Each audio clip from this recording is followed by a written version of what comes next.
In just 47 seconds, one of Hollywood's most respected voices went from composed legend to furious guest, slamming his microphone on the desk and storming off the Good Morning America set after Michael Strahan pushed him too far, with a line of questioning that crossed every boundary imaginable.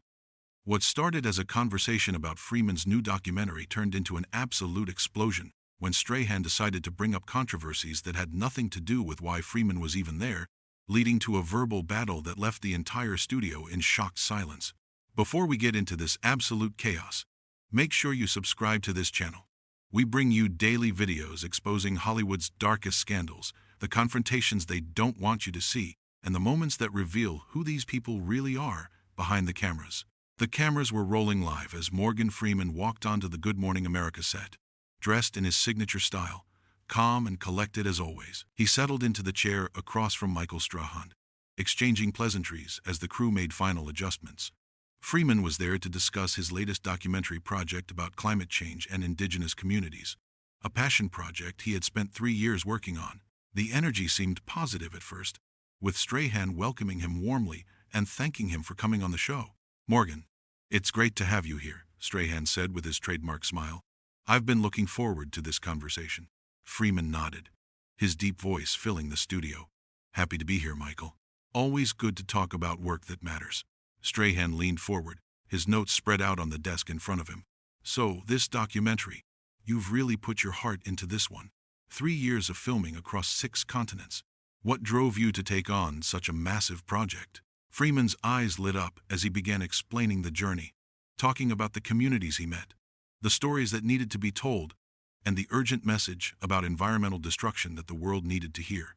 He spoke with passion about indigenous leaders who had become his friends, about glaciers disappearing before his eyes, about children in remote villages who understood more about protecting the earth than most politicians. "These are the real experts, Michael," Freeman said, gesturing with his hands. "Not the people sitting in boardrooms or government offices, the people who have lived on this land for thousands of years. They know what's happening, and they know what we're losing." Strahan nodded along, but there was something in his expression that seemed off, like he was waiting for his moment rather than really listening.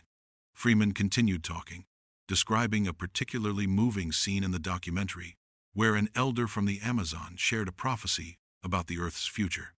"And that moment," Freeman said, "that's when I knew this project was bigger than just another film. This was about preserving knowledge that's disappearing." Strahan shuffled his papers, and his tone shifted. "That's powerful stuff, Morgan. Really powerful. But I want to shift gears here for a moment if you don't mind." Freeman's expression changed slightly, a flicker of caution crossing his face. "Shift gears?" "Yeah," Strahan said, his voice taking on an edge that hadn't been there before. "I think our audience would be interested in hearing you address some of the controversies that have followed you over the years." The temperature in the studio seemed to drop. Freeman's jaw tightened, and he leaned back in his chair. "I'm here to talk about the documentary, Michael. That's what we agreed on." Strahan pressed forward, ignoring the clear boundary Freeman had just set. "I understand that, but you're a public figure, and when you put yourself out there, these questions are going to come up. There have been allegations, accusations over the years. Don't you think you owe it to people to address them?" Freeman's voice remained calm, but there was steel in it now. "What I owe people is my work. I've spent 50 years in this industry giving everything I have to my craft, to stories that matter.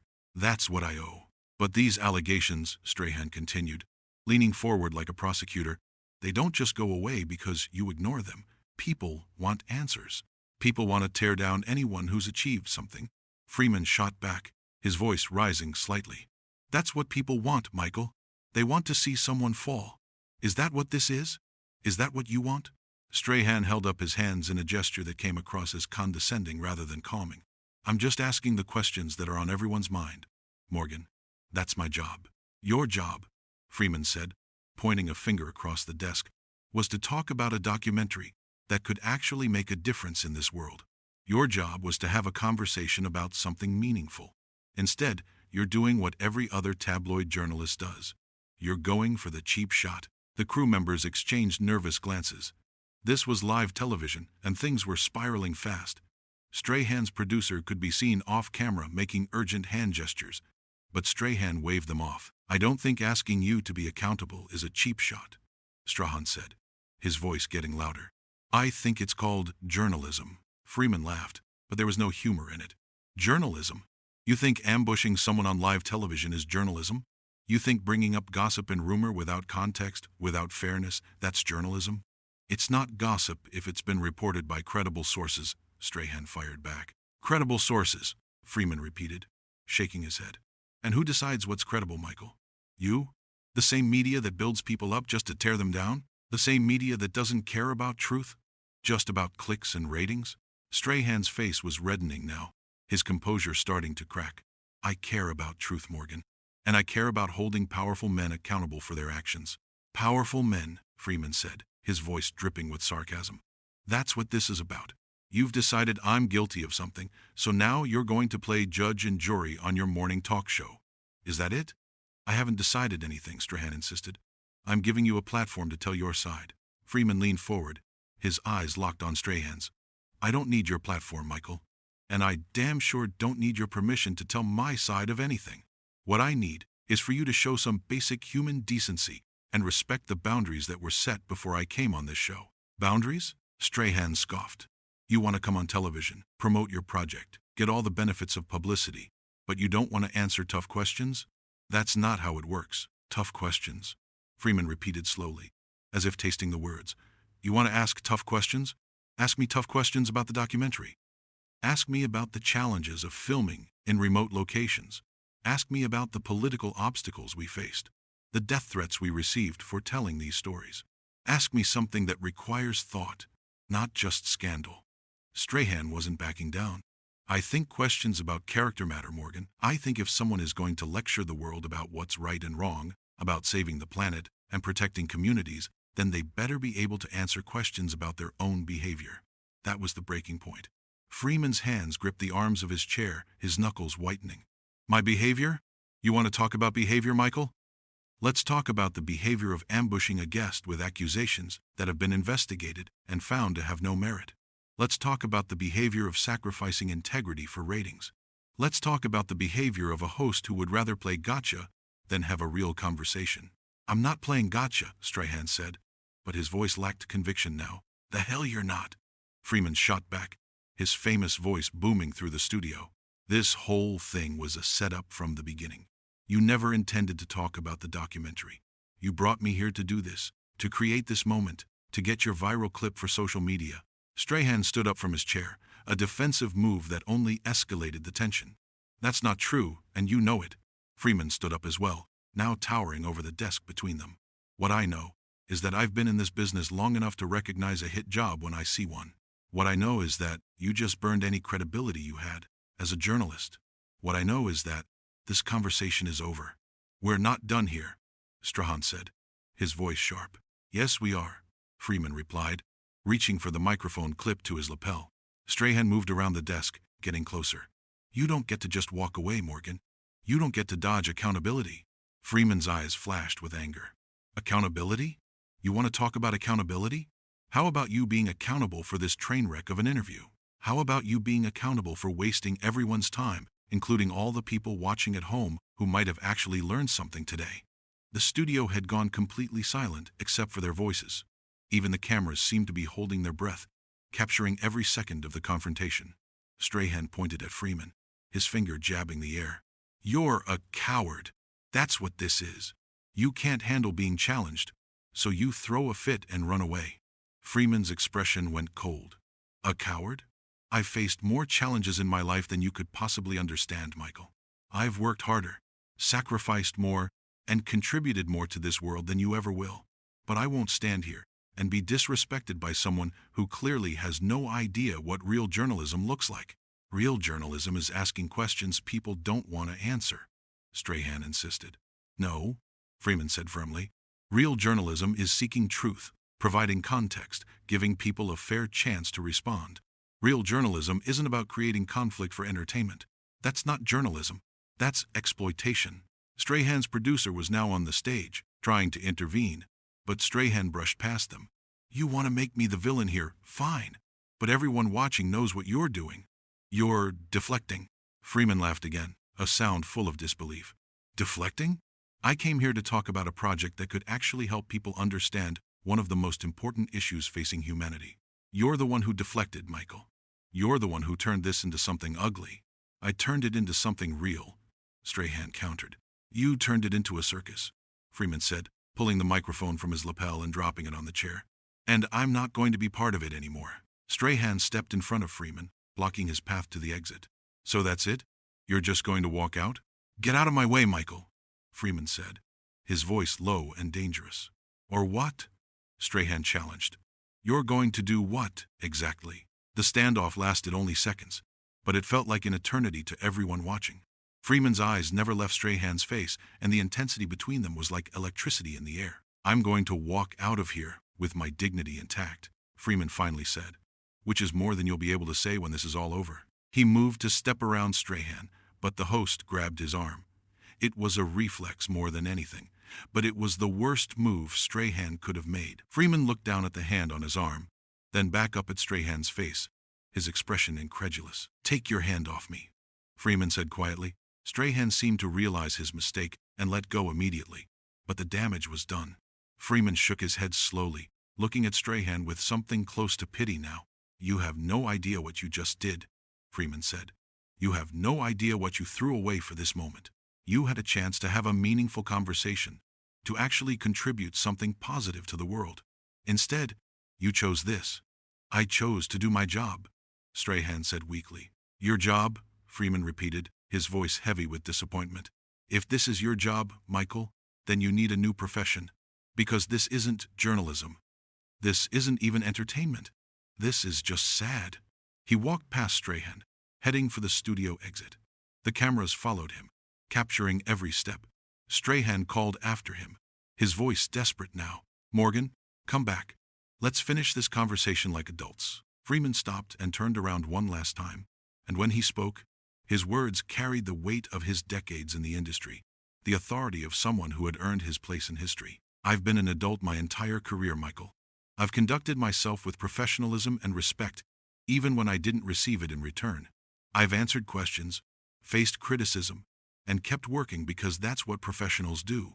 But what happened here today wasn't professional. It was a cheap attempt to tear someone down, and I won't participate in it. You're making this into a bigger deal than it needs to be, Strahan said, trying to regain control of the situation. No, Michael, Freeman said. You made it a big deal when you decided to ambush me. You made it a big deal when you chose confrontation over conversation. You made it a big deal when you put your ego ahead of your responsibility to your audience. Strahan started to respond, but Freeman held up a hand, stopping him. I've said everything I need to say. I came here to talk about something important, about work that could actually make a difference. You had no interest in that. You wanted drama. You wanted fireworks. You wanted a moment that would trend on social media. Well, you got it. I hope it was worth it. It's not about that, Strahan protested. But even he didn't sound convinced anymore. It's exactly about that, Freeman said. And the sad thing is, you probably don't even see it. You probably think you did nothing wrong, that you were just doing your job, asking tough questions. But there's a difference between tough questions and ambush tactics, Michael. There's a difference between journalism and sensationalism. The crew was frozen, watching this play out like a car crash they couldn't look away from. Nobody was sure what to do, whether to keep filming or cut the feed, whether to intervene or let it play out. Strahan tried one more time. Morgan, please. Let's just sit down and talk this through. We can start over. Freeman shook his head. There's no starting over from this, Michael. You showed your hand. You showed what you're really about, what this show is really about. And I want no part of it. You're being unreasonable, Strahan said, and immediately regretted it. The look Freeman gave him could have frozen fire. I'm being unreasonable? Freeman's voice rose. I'm being unreasonable because I won't sit here and be your punching bag? I'm being unreasonable because I expect basic respect? That's rich, Michael. That's really rich. Strahan ran his hand over his face, frustration evident in every line of his body. Look, maybe I came on too strong. Maybe I should have approached it differently. Maybe? Freeman said. There's no maybe about it, Michael. You ambushed me, plain and simple. You brought me here under false pretenses, and then you tried to make yourself look like some crusading journalist by attacking me. That's not journalism. That's character assassination. I wasn't trying to assassinate your character, Strahan said. I was trying to have an honest conversation. Freeman's laugh was bitter. An honest conversation requires honesty, Michael. It requires good faith on both sides. You had neither. You came into this with an agenda. And when I didn't play along, you got aggressive. I got aggressive? Strahan's voice went up. You're the one who started attacking me, calling me out. I called out your tactics, Freeman corrected. There's a difference. I didn't make this personal until you made it personal. By grabbing my arm, by getting in my face, by blocking my exit like you have some kind of authority over me. Strahan's face flushed darker. I wasn't trying to. Yes, you were, Freeman interrupted. You were trying to intimidate me into staying, into continuing this disaster of an interview. You were trying to exert control over the situation because you realized it was slipping away from you. Well, guess what, Michael? You never had control. You lost it the moment you decided to go off script and attack me. The producer was on the stage again, whispering urgently to Strahan, but he waved them away impatiently. His pride wouldn't let him back down now, even though it was clear to everyone in the studio that this had become a complete disaster. I didn't attack you, Strahan said. I asked you questions. You asked loaded questions designed to make me look bad, Freeman corrected. You asked questions that had nothing to do with why I'm here. Questions that you knew would provoke a reaction. That's not asking questions, Michael. That's setting a trap. Strahan's jaw clenched. If you have nothing to hide, then the question shouldn't bother you. Freeman's eyes widened in disbelief. That's your defense? The old, if you have nothing to hide routine? That's the same logic authoritarian governments use to justify violations of privacy and human rights. That's not journalism, Michael. That's tyranny. Don't be dramatic, Strahan said dismissively. Dramatic? Freeman's voice thundered through the studio.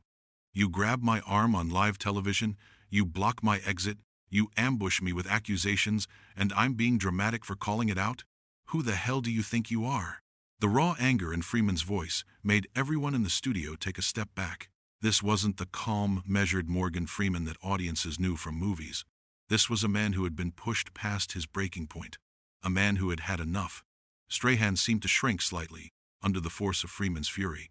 I'm just trying to do my job. Stop hiding behind that excuse, Freeman snapped.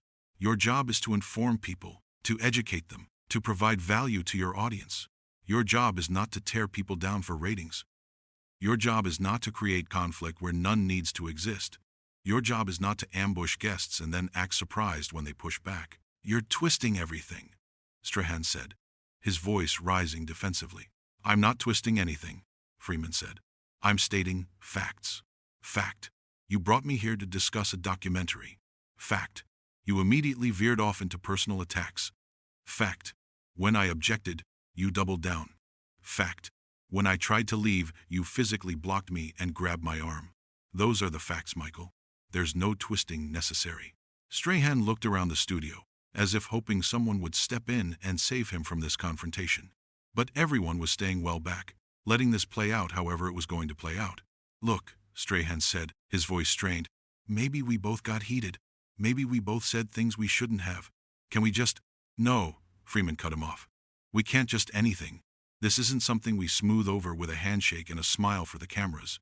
You burned this bridge, Michael. You burned it completely. That's extreme, Strahan said. Is it? Freeman challenged. Would you want to come back on a show where the host ambushed you? Would you want to work with someone who showed you such blatant disrespect? Would you trust someone who violated the agreements that were made before the interview? Strahan had no answer for that. He stood there, his mouth opening and closing, but no words coming out. Freeman nodded slowly. That's what I thought. You know I'm right. You know what you did was wrong. But your pride won't let you admit it, will it? Your pride is more important than your integrity. Don't talk to me about integrity, Strahan said, finding his voice again. You're the one running away from tough questions. Freeman's expression hardened. I'm not running from anything, Michael. I'm walking away from a toxic situation that you created. There's a difference. Running implies fear. I'm not afraid of you or your questions.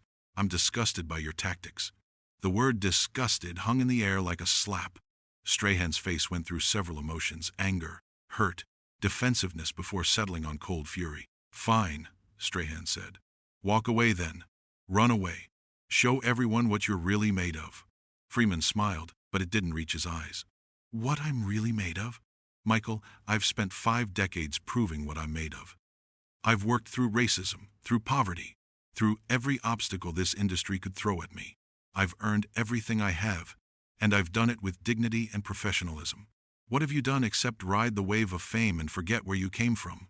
The personal nature of the attack caught Strahan off guard. You don't know anything about me, he said. I know enough, Freeman said.